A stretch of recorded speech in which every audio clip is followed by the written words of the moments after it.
बिस्मिल्लाहिर्रहमानिर्रहीम। Dear students, अस्सलाम वालेकुम। A+ school system.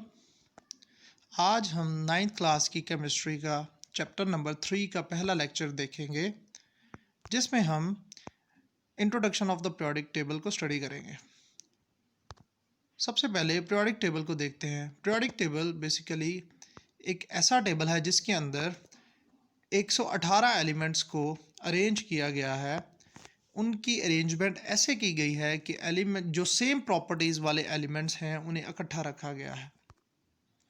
इंट्रोडक्शन में अगर हम पीरियोडिक टेबल के देखें तो 19th सेंचुरी में मुख्तलिफ केमिस्ट ने कोशिश की कि एलिमेंट्स को एक सिस्टमेटिक मैनर में अरेंज किया जा सके, जिसकी मदद से एक लॉ बना जिसको पीरियोडिक लॉ कहते हैं। इस लॉ ने एक टेबल बनाने में मदद की जिसको हम पीरियोडिक टेबल कहते हैं। ये टेबल रोज और कॉलम्स ऑफ एलिमेंट्स पे कंसिस्ट करता है। पीरियोडिक टेबल की ये खसूसियात है कि ये उन एलिमेंट्स के बारे में भी बताता था जो उस वक़्त डिस्कवर नहीं हुए थे। पीरियोडिक टेबल में एलिमेंट्स को ग्रुप्स और पीरियड में डिवाइड किया गया है। ग्रुप्स पीरियोडिक टेबल के अंदर वर्टिकल कॉलम्स होते हैं। पीरियड जो horizontal rows of elements in the periodic table are called periods. Arranging the elements, मुख्तलिफ केमिस्ट ने एलिमेंट्स को ग्रुप्स में अरेंज करने की कोशिश की है, जिसके बारे में सबसे पहले हम डुबर्नियर ट्रायड्स के बारे में डिस्कस करते हैं। डुबर्नियर एक जर्मन केमिस्ट थे जिन्होंने एलिमेंट्स को उनके एटॉमिक मैसेस के हिसाब से अरेंज किया। उन्होंने एलिमेंट्स को ट्राइएड्स की फॉर्म में अरेंज किया। ट्राइएड्स मतलब तीन एलिमेंट्स के ग्रुप्स।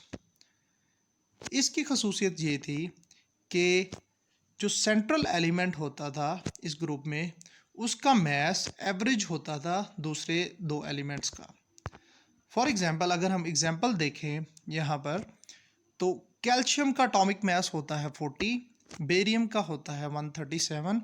अगर हम इन दोनों को ऐड करें और 2 करें तो उसके रिज़ल्ट में जो हमारे पास मैस आता है वो आता है स्ट्रोंशियम का। For example the atomic mass of strontium is the average of atomic mass of calcium and barium. जो स्ट्रोंशियम का मैस है वो कैल्शियम और बेरियम के एवरेज से निकलता है।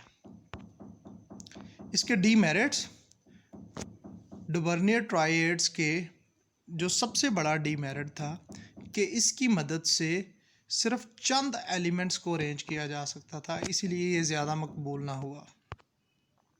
स्टूडेंट्स, ये हमारा लर्निंग मटेरियल है।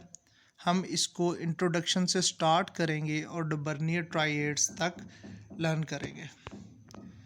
मैं उम्मीद करता हूँ आपको इसकी समझ आ गई होगी। काइंडली इसे 2-3 दफ़ा देखें, इंशाल्लाह आपको समझ आ जाएगी। बहुत शुक्रिया।